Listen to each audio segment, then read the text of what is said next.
Madame, Monsieur, bonsoir. Merci de nous accueillir chez vous pour ce flash.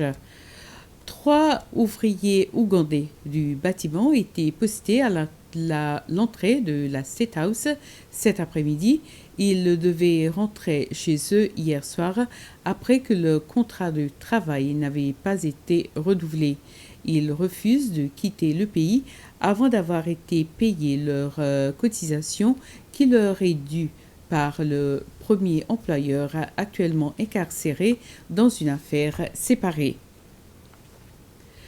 15 étudiants de l'Université Asie-Pacifique en Malaisie ont obtenu leur diplôme.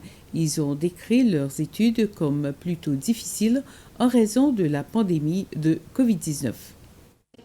Ces étudiants ont obtenu leur diplôme lors d'une cérémonie virtuelle qui a eu lieu dans le bâtiment de la Banque centrale en présence de leurs parents et leurs proches.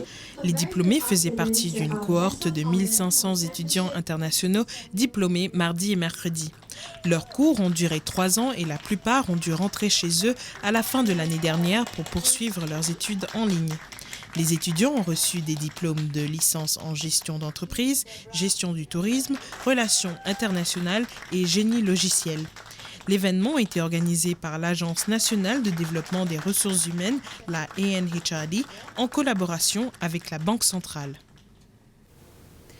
L'impact de Covid-19 dans le pays a obligé les entreprises de pralin à changer leur façon de travailler et même à changer de lieu d'affaires en raison du manque actuel de devises dans le pays et de l'incapacité des propriétaires d'entreprises à voyager. De nombreux magasins ne font pas de profit. Parmi les entreprises qui ont dû fermer leurs portes au complexe de la caisse de pension de Grand-Anse Pralin se trouve la succursale ABSA. Selon un représentant d'ABSA, propose désormais ses services en ligne.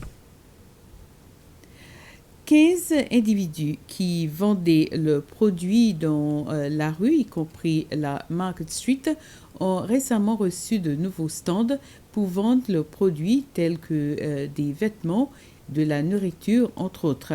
Les kiosques, qui sont situés dans l'ancienne aire de jeu, sont la propriété de l'Agence des entreprises des Seychelles, ESSA.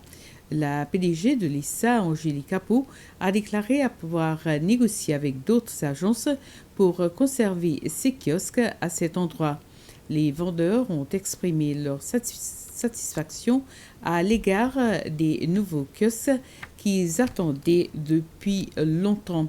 Mademoiselle Apou dit que le loyer variera entre 1000 et 1500 roupies, mais que cela n'a pas encore été confirmé. Les 15 kiosques ont coûté à l'ESSA un total de 400 000 roupies. Et c'est sur cette information qu'on se quitte. Merci à vous de nous avoir suivis et bonsoir.